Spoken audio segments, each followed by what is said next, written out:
Hello everyone, welcome to talk to technology.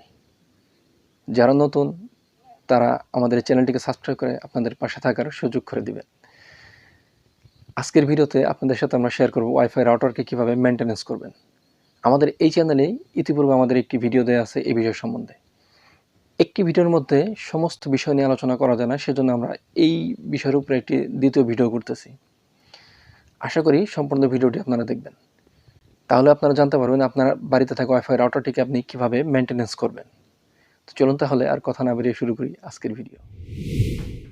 প্রথমত আপনাকে যে বিষয়টি মাথায় রাখতে হবে, আপনার বাড়িতে যে ওয়াইফাই লাইনটি আছে সেই লাইনটি আপনি কোন ওয়েতে নিছেন। এটা কি এফটিসি সংযোগ নাকি এফটিএইচ সংযোগ? যদি এফটিসি সংযোগ হয় সেক্ষেত্রে আপনাদের বেশ কিছুটা প্রবলেম হতে পারে। এফটিসি সংযোগগুলো মূলত একটি নির্দিষ্ট বিদ্যুতের খুঁটির ক্যাবিনেট থেকে আপনার বাড়িতে ক্যাট 6 তারের মাধ্যমে ওয়াইফাই সংযোগ বা ইন্টারনেট সংযোগটা আসে।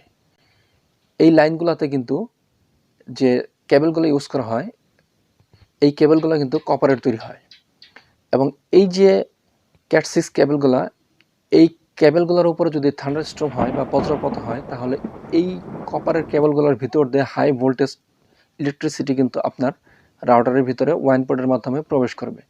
সেক্ষেত্রে আপনার রাউটারটি জ্বলে যেতে পারে বা আপনার ওয়াইন পোর্টটি পুড়ে যেতে পারে। সবসময় চেষ্টা করবেন এফটিএইচ সংযোগ নেওয়ার জন্য। হয়তোবা আপনার বাড়িতে অণু দিয়ে সংযোগ নেওয়ার চেষ্টা করবেন, অথবা এমসির মাধ্যমে অপটিক্যাল ফাইবারের মাধ্যমে সংযোগটি নেওয়ার চেষ্টা করবেন। তাহলে যে জিনিসটা হবে, অপটিক্যাল ফাইবার কিন্তু বিদ্যুৎ পরিবাহী নয়। যদি কোথাও থান্ডারস্টর্ম হয় সেক্ষেত্রে আপনার রাউটারে কোনো প্রকার কোনো সমস্যা হবে না। প্রথমে আপনি এই জিনিসটা নিশ্চিত করুন যে আপনার বাড়িতে যে সংযোগটি আছে সেই সংযোগটি কোন ওয়েতে নেওয়া। যদি এফটিসি হয় তাহলে আপনার সংযোগটি প্রথমে পরিবর্তন করে অণু অথবা এমসির মাধ্যমে নেওয়ার চেষ্টা করুন।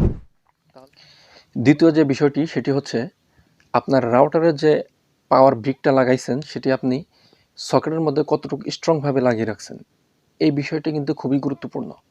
তার কারণ হচ্ছে, আপনার ওই যে প্লাগের মধ্যে যে পাওয়ার ব্রিকটা লাগানো আছে, এইটা যদি কোনোভাবে লুজ কানেক্ট হয় তাহলে কিন্তু সেখানে স্পার্ক করতে থাকবে, এবং এই যে স্পার্ক যেটি করবে, এই স্পার্কের কারণে কিন্তু ভোল্টেজ আপ ডাউন করবে, এবং এই ভোল্টেজ আপ ডাউনের কারণে আপনার পাওয়ার ব্রিকটি পুড়ে যেতে পারে, অথবা আপনার রাউটারটিও কিন্তু ক্ষতিগ্রস্ত হতে পারে। সেজন্য সবসময় চেষ্টা করবেন যে সকেটের মধ্যে আপনার পাওয়ার অ্যাডাপ্টারটি লাগানো আছে সেটি যেন স্ট্রংভাবে লাগানো থাকে। তাহলে আপনার ওয়াইফাই রাউটারটি দীর্ঘদিন একভাবে চালাতে পারবেন কোনো প্রকার ক্ষতির সম্মুখীন হওয়া ছাড়া। থার্ড যে বিষয়টি হলো, অনেকেই আছেন যারা রাউটার দিয়ে গেমিং করেন, এবং গেমিং করার সময় কিন্তু রাউটার প্রচুর পরিমাণে হিট হয়। এই হিট যাতে রাউটার না হয় সেজন্য অনেকেই রাউটারের সাথে ফ্যান ইউজ করেন। এই যে ছোট ছোট বিভিন্ন রকম ফ্যান পাওয়া যায়, এগুলো সবসময় চেষ্টা করবেন যেন রাউটারের ভিতর থেকে গরম বাতাসটাকে বাইরের দিকে টেনে নিয়ে আসে। কখনোই ভিতর দিকে যেন এই ফ্যানগুলো বাতাস না দেয়, তাহলে কিন্তু রাউটারের ভিতরে যেসব কম্পোনেন্ট থাকে ওই কম্পোনেন্টের মধ্যে বাইরের ধুলাবালু জমা হবে, এবং এই যে ভিতরে যে কম্পোনেন্টের উপরে ধুলাবালুগুলো জমা হলো, এভাবে আস্তে আস্তে কিন্তু আপনার রাউটারের কম্পোনেন্টগুলো মরিচা ধরে যাবে বা আয়রন জমে যাবে, এবং ধীরে ধীরে নষ্ট হয়ে যাবে।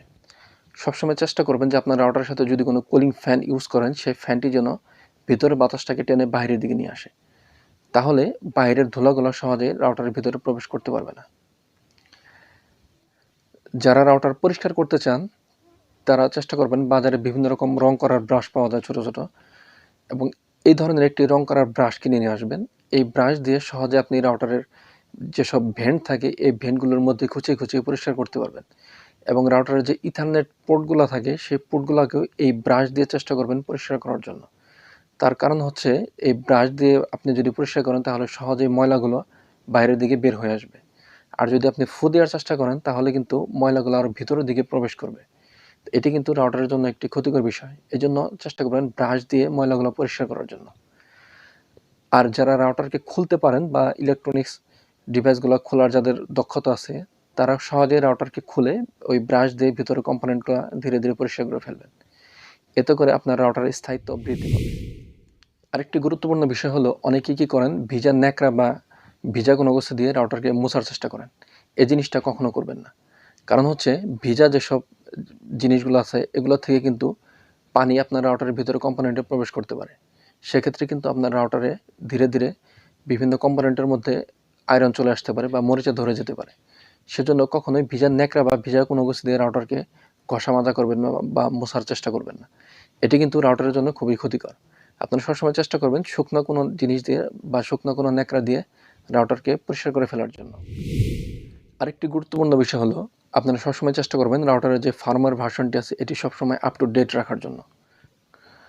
আপনারা যদি রাউটারের ফার্মওয়্যারটি আপডেট না রাখেন তাহলে বিভিন্ন রকম বাগ সৃষ্টি হতে পারে রাউটারের ফার্মওয়্যারে। সেক্ষেত্রে আপনার রাউটারে বিভিন্ন রকম প্রবলেম দেখা দিতে পারে, হয়তো বা রেঞ্জ কমে যেতে পারে বা নেট ছেড়ে দিতে পারে, এরকম বিভিন্ন রকম প্রবলেম আপনার হতে পারে। সেজন্য সবসময় চেষ্টা করবেন রাউটারের ফার্মওয়্যারকে একদম আপ টু ডেট রাখার জন্য। তাহলে আপনার বাড়িতে থাকা রাউটার থেকে খুব ভালো একটি পারফরমেন্স সবসময় পাবেন। তো এসব বিষয় যদি ফলো করে আপনার রাউটারকে মেনটেন্যান্স করেন সেক্ষেত্রে আপনারা একই রাউটারকে দীর্ঘদিন ইউজ করতে পারবেন। আশা করি আজকের ভিডিওটি আপনাদের জন্য অনেক বেশি হেল্পফুল হবে। যদি ভিডিওটি ভালো লাগে তাহলে অবশ্যই ভিডিওটিতে একটি লাইক করে যাবেন। আর যদি আমাদের চ্যানেলটিকে এখনও সাবস্ক্রাইব করে না থাকেন তাহলে চ্যানেলটিকে সাবস্ক্রাইব করে দেবেন।